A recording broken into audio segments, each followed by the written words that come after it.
Hey guys, once again, welcome back to my channel. Let's crack government exams. तो दोस्तों आज का जो हमारा इंग्लिश का टॉपिक रहने वाला है वो हमेशा की तरह एक बहुत ही ज़्यादा इम्पोर्टेंट टॉपिक होगा जिसके क्वेश्चन आपको मोस्ट इजीली अपने गवर्नमेंट एग्जाम में देखने को मिल जाएंगे। तो दोस्तों सबसे पहले मैं आपको बताता हूँ कि आज के हमारे टॉपिक का नाम क्या रहने वाला है। आज के हमारे टॉपिक का नाम है प्रेपोजिशंस। तो प्रेपोजिशंस क्या होते हैं, कौन कौन से मोस्ट कॉमन प्रेपोजिशंस हैं, कौन कौन से प्रेपोजिशंस को हम कहाँ कहाँ पर यूज़ कर सकते हैं, तो वो सब हम इस वीडियो के अंदर चर्चा करेंगे। तो वीडियो में अंत तक बने रहें दोस्तों। और ये प्रेपोजिशन एक ऐसा टॉपिक है जिसकी मैं कुछ और वीडियोस भी बनाऊंगा, यानी कि 2-4 वीडियोस हमारी लगभग इस टॉपिक पे रहने वाली हैं दोस्तों। तो बने रहिएगा दोस्तों। अगर आपने प्रेपोजिशन बहुत अच्छे से सीखने हैं तो आप हमारी सारी वीडियोस को अच्छे से देख लीजिएगा दोस्तों। तो आज की वीडियो जो है हम प्रेपोजिशन के ऊपर स्टार्ट करते हैं। अगर आपको वीडियो बेनिफिशियल लगे तो आप लाइक शेयर एंड सब्सक्राइब कर सकते हैं। So without wasting our time let us move on to our today's topic that is prepositions. तो दोस्तों प्रेपोजिशंस, आपने ये जो स्क्रीन पर आप शब्द देख रहे हैं ये सब आपने शब्द सुने होंगे, इनका यूज भी किया होगा। पर अगर आपको इनका यूसेज नहीं पता तो आज हम उसी की बात करने वाले हैं। सबसे पहले हम समझते हैं कि आखिर प्रेपोजिशन होता क्या है। तो जैसा कि आप देख सकते हैं, a preposition is a word which is used with noun और pronoun and used to express the relationship within the sentence. Preposition एक ऐसा वर्ड होता है दोस्तों जो कि नाउन और प्रोनाउन के साथ यूज होता है और नाउन और प्रोनाउन का रिलेशन सेंटेंस में प्रयोग हुए किसी और शब्द के साथ दिखाता है। वो कोई शब्द भी हो सकता है, वो ऑब्जेक्ट भी होता है, हो सकता है। उसका रिलेशन नाउन और प्रोनाउन के साथ दिखाने वाला जो शब्द होगा वो शब्द आपका प्रेपोजिशन कहलाएगा। जैसे कि दोस्तों आप यहाँ पर एग्जाम्पल के थ्रू समझिए। Ram went to washroom during lunch. Ram lunch के दौरान वॉशरूम गया था। अब यहाँ पर राम जो है वो हमारा नाउन हो गया। राम जो है वॉशरूम गया था। कब गया था? लंच के दौरान गया था। तो यहाँ पर राम के वॉशरूम जाने का संबंध लंच से है क्योंकि वो लंच के दौरान जो है वॉशरूम गया था। तो यहाँ पर ड्यूरिंग शब्द जो है इन दोनों को जोड़ रहा है। During, Ram went to washroom during lunch. Ram जो है लंच के दौरान वॉशरूम गया था। तो यहाँ पर ड्यूरिंग जो है इन दोनों को जोड़ने का काम कर रहा है, तो ड्यूरिंग जो है हमारा यहाँ पर प्रेपोजिशन हो जाएगा। नेक्स्ट एग्जांपल देख सकते हैं आप। We are distributing sweets between the students. हम स्वीट्स बांट रहे हैं बच्चों के बीच में। अब यहाँ पर वी जो है आपका एक प्रोनाउन हो गया।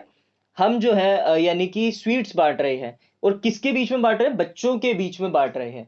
अब यहाँ पर वी आर डिस्ट्रीब्यूटिंग का संबंध जो है स्वीट्स के साथ दिखा रखा है क्योंकि हम बच्चों के बीच में मिठाई जो है वो बांट रहे हैं।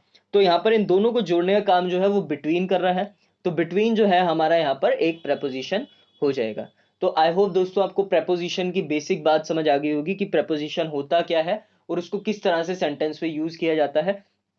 तो कुछ कॉमन प्रेपोजिशंस जो आपने सुने होंगे, आपने पढ़े होंगे, वो है between, at, about, in, above, inside, across, into, after, like and so on. जितने भी आप यहाँ पर स्क्रीन पर देख सकते हैं वो सारे कॉमन प्रेपोजिशंस है जो हम आमतौर पर इंग्लिश के अंदर, इंग्लिश सेंटेंस स्ट्रक्चर के अंदर यूज करते हैं।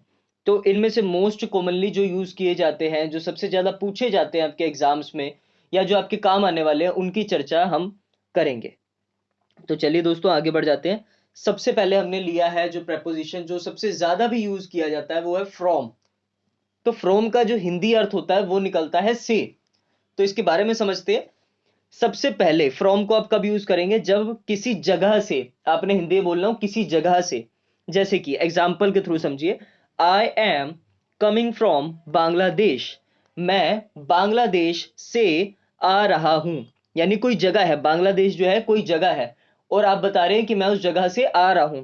तो जैसा कि मैंने आपको बोला, किसी जगह से अगर आपने बताना हो तो आप फ्रॉम यूज वहां पर कर सकते हैं। अगला देख सकते हैं आप। I am coming from my school. मैं अपने विद्यालय से वापस आ रहा हूं। अब कोई जगह से वापस आ रहे हैं जब, तो आप फ्रॉम को यूज कर सकते हैं। जैसा कि आप यहां पर देख सकते हैं, I am coming from my school. मैं अपने स्कूल से वापस आ रहा हूं। ऐसे ही आपने किसी समय से अगर बोलना हो, हिंदी में कोई भी समय है और आपने समय से बोलना हो, तो आप कैसे बोलेंगे?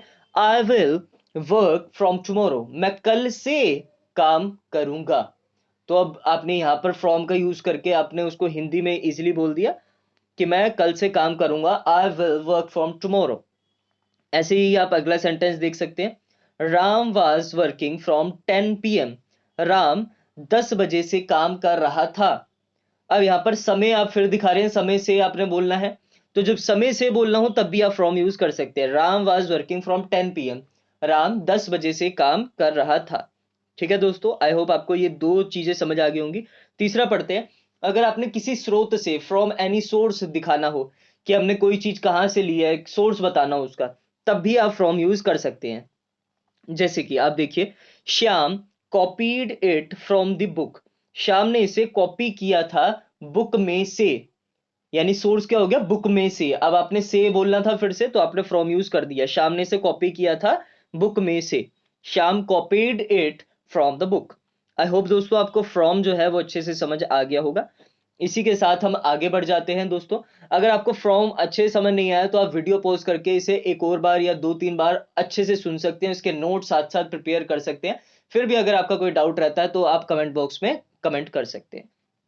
चलिए दोस्तों आगे बढ़ जाते हैं। नेक्स्ट है दोस्तों विद। दोस्तों विद का मतलब भी से ही होता है, पर अब इसको कब यूज करना है और फ्रॉम को कब यूज करना है, तो वो हम इसके बारे में जानेंगे। तो फ्रॉम जैसा कि आपने समझ लिया, अब हम विद की बात करते हैं। जब आपने बोलना हो किसी चीज की मदद से, तब आप विद का यूज कर सकते हैं। जैसे कि आप एग्जांपल देखिए, I will work with my own pencil. मैं अपनी पेंसिल से काम करूंगा। यानी कि अब आपने बोला कि पेंसिल से काम करूंगा, अपनी पेंसिल की मदद से काम करूंगा। तो वही मैं आपको बता रहा हूं दोस्तों, जब आपने बोलना हो किसी चीज की मदद से, तब आप विद का यूज करेंगे। अगला देखिए, Mohan cut the cake with the knife. Mohan जो है नाइफ से, चाकू से जो है केक काटेगा। किसकी मदद से काटेगा दोस्तों, चाकू की मदद से काटेगा। अब मैंने आपको बताया जब आपने बोला किसी चीज की मदद से, तब आप विद का यूज करेंगे। तो आई होप दोस्तों इतनी बात आपको समझ आ रही होगी। He killed the bird with the stone. उसने पक्षी को मार दिया स्टोन से, पत्थर से। किसकी मदद से मार दिया, पत्थर की मदद से मार दिया। तो जब आपने बोलना हो किसी चीज की मदद से, तब आप विद यूज करेंगे। आई होप दोस्तों इतनी बात आपको समझ आ गई होगी। अब आप अगला समझिए कि विद को और कब यूज कर सकते हैं। आपने बोलना हो किसी के साथ, जैसे कि Kunal works with N Indo American agency. Kunal जो है एक इंडो अमेरिकन एजेंसी के साथ काम करता है। तो जैसा मैंने आपको बोला, के साथ अगर आपने बोलना हो तब भी आप विद यूज कर सकते हैं। कुणाल एक इंडो अमेरिकन एजेंसी के साथ काम करता है। Kunal works with N Indo American agency. ऐसे ही आप अगला एग्जांपल देख सकते हैं, I am with Sita in this matter.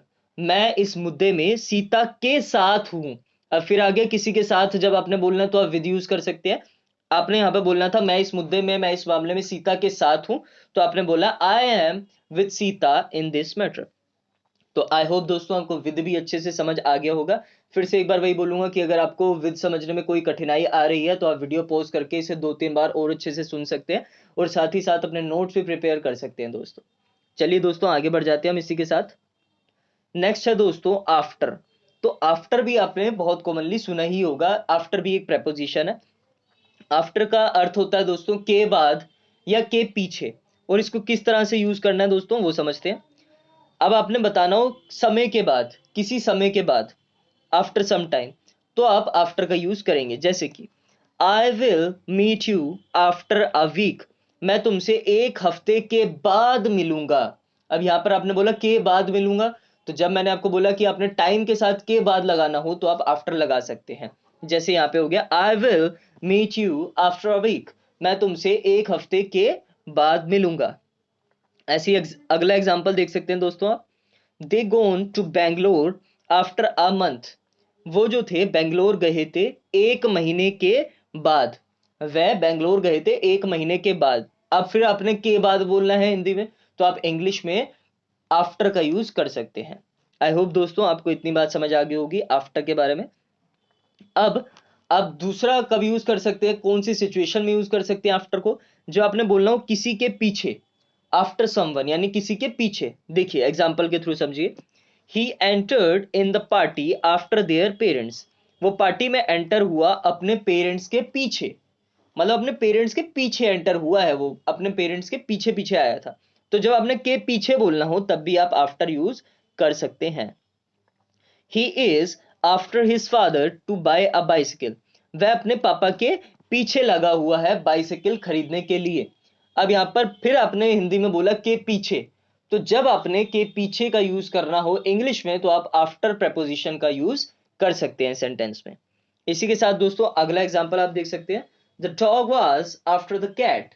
कुत्ता जो था बिल्ली के पीछे था, यानी पीछे पड़ा हुआ था। तो अब फिर आपने यहाँ पे के पीछे शब्द यूज करना था, तो आपने इंग्लिश में यूज करा आफ्टर।